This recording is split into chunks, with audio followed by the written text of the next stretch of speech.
घरान हालत म्हणजे आमची हालत खराब.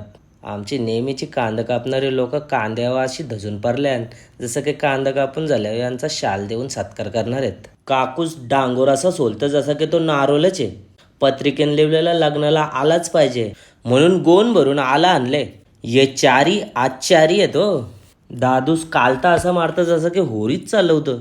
या करवल्या हालत जेवून आल्यान का रील बनवायला आल्यान यारपाट आहेत का या. बरं भाजीवाली हल्दीला जरा कमी असतात म्हणून मी इकडेच वाराला राहिलो, पण मी विसरलेलो का मार्गशीर्ष चालू आहे. जावासाठी बायकांचं घोलकचे घोलकं येत होतं. शेवटी टेबल कारलं न भारतीय बैठक टाकली.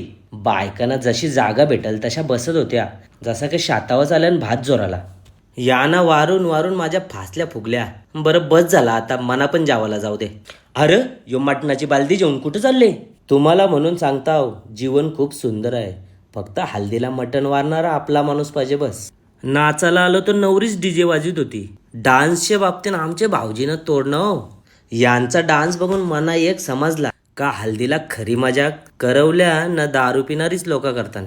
लग्नाचा व्हिडिओ बघायसाठी फॉलो करायला विसरू नका. त्यान माझा पण डान्स आहे.